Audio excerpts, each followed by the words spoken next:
सतगुरु के साजे निवाजे प्यारी साध संगत जी, प्यार और सत्कार से कहना था निरंकार जी। बोलिए सतगुरु माता सुदीक्षा सविंदर हरदेव जी महाराज की जय। साध संगत जी, कहते हैं एक ब्राह्मण था, उसका नाम तपोदत्त था।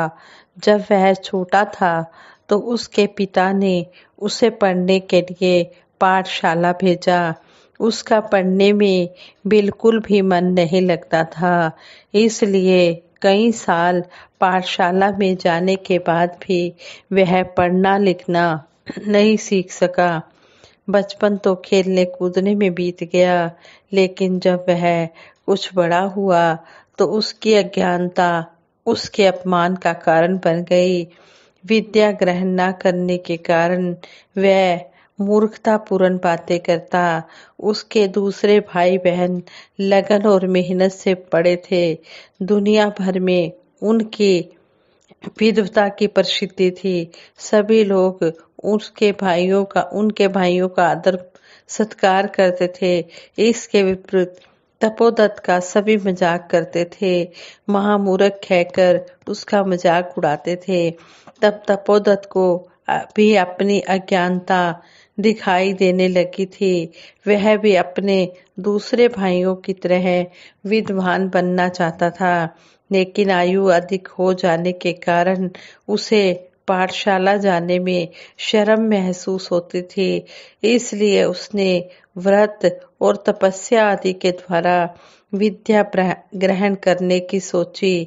यह निश्चय करने के बाद उसने घर छोड़ दिया और गंगा किनारे जाकर वह तपस्या करने लगा। वह तरह तरह के व्रत रखकर अपने शरीर को कष्ट देता। उसका विचार था कि उसके इन व्रतों आदि से खुश होकर सरस्वती माता उसे विद्या का दान दे देगी। देवताओं ने राजा इंद्र को जब तपोदत्त के इन व्रतों के बारे में बताया तो उन्हें बहुत चिंता हुई। वह सोचने लगे कहीं यह नादान अपनी जिद के कारण अपनी जान से हाथ न धो बैठे। इसे यह बताने की जरूरत है कि विद्या अध्यापक, टीचर, गुरु की कृपा के बिना नहीं मिल सकती। जब तक यह किसी गुरु की शरण में नहीं जाता, विद्वान नहीं बन सकता। बहुत सोचने विचारने के बाद देवराज इंद्र ने एक ब्राह्मण का वेश बनाया और उस स्थान पर पहुंचे जहां तपोदत्त विद्या पाने के लिए तप किया करता था। वह तपोदत्त से कुछ दूर बैठकर मिट्टी के छोटे छोटे कण साथ बह रही नदी में फेंकने लगे। जब तपोदत्त ने ब्राह्मण को मिट्टी के कण नदी में फेंकते देखा तो उसे बड़ी हैरानी हुई। उसने उस ब्राह्मण देवराज इंद्र से पूछा, आप यह क्या कर रहे हैं? देवराज इंद्र ने मिट्टी के कण फेंकना जारी रखते हुए कहा, मैं इस नदी पर पुल बांध रहा हूँ ताकि सभी को आसानी से पार कर सकें। देवराज इंद्र की बात सुनकर तपोदत्त को बड़ी हैरानी हुई। वह बोला, यह कैसी मूर्खतापूर्ण बातें कर रहे हो? पुल मिट्टी के कणों से कैसे बन सकता है? पुल बनाने की विधि है, उस विधि के द्वारा ही नदी पर पुल बनाया जा सकता है। इस प्रकार धूल के कण फेंकने से पुल नहीं बन सकता। तपोदत्त की बात सुनकर देवराज इंद्र मुस्कुराने लगे, फिर हंसते हुए बोले, जिस प्रकार पुल बांधने की विधि है, उसी प्रकार विद्या प्राप्त करने की भी विधि है। विद्या उस विद्या द्वारा ही प्राप्त की जा सकती है। यह कहकर विद्या उस विधि द्वारा ही प्राप्त की जा सकती है। यह कहकर देवराज इंद्र ने तपोदत्त की आंखों में देखा, फिर उसकी पीठ थपथपाते हुए उसे आगे समझाया, बेटा सनातन नियम है कि विद्या गुरु कृपा से ही प्राप्त हो सकती है। गुरु ही विद्या का दान दे सकता है। यह दान व्रतों, तपों आदि से प्राप्त नहीं किया जा सकता। इसके लिए तुम्हें गुरु की शरण में अवश्य जाना पड़ेगा। जब तक तुम गुरु के आदेश के अनुसार लगन और मेहनत से अध्ययन करोगे तभी विद्वान बन पाओगे। यह समझाकर देवराज इंद्र वहां से चले गए। तपोदत्त को पता चल गया कि विद्या प्राप्त करने के लिए उसे गुरु की शरण में जाना ही पड़ेगा। उसने बेवजह शरीर को कष्ट देना बंद कर दिया और एकदम घर वापिस आ गया।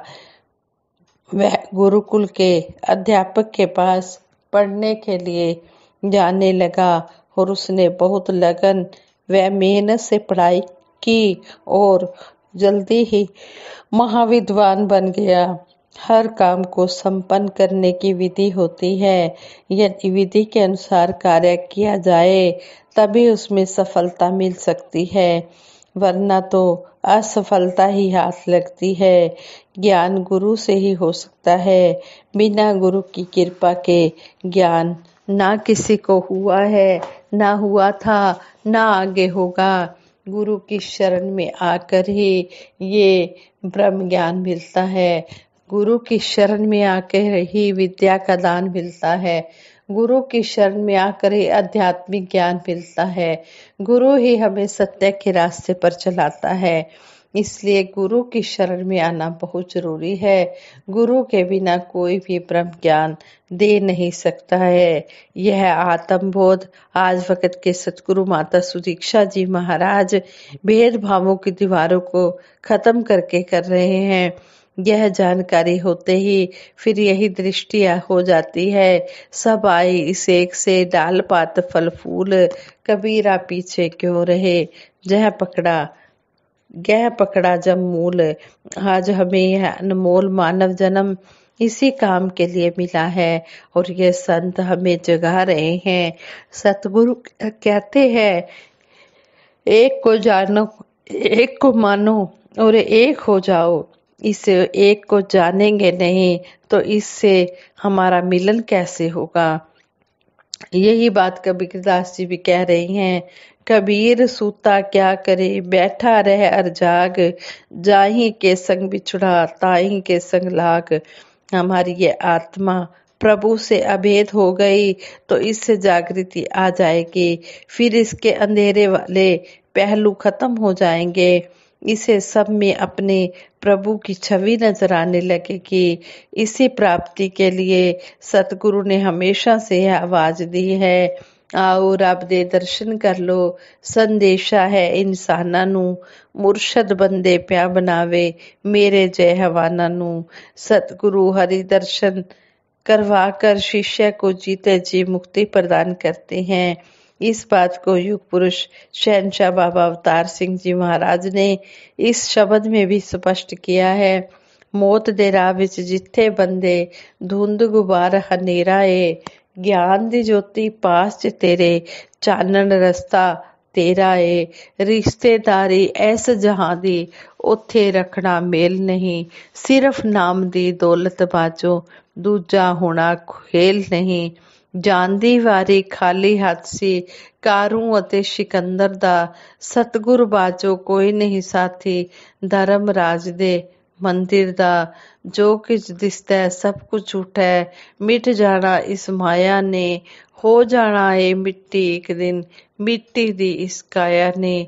ਜਿਨ੍ਹਾਂ ਆਪਣਾ ਗੁਰੂ ਰਿਝਾਇਆ, ਮੰਨਿਆ ਇਹਦਾ ਪਾਣਾ ਏ, कहे अवतार उन्ना दे पल्ले, असली नाम खजाना है।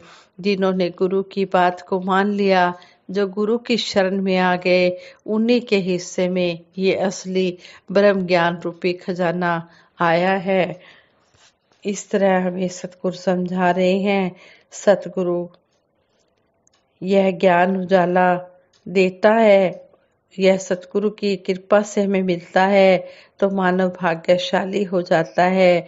इसकी संभाल सतगुरु के वचनों के अनुसार सत्संग सेवा व सिमरन द्वारा करनी है। सतगुरु फरमाते हैं कि अंधेरा कहीं दूर नहीं है, यही मौजूद है।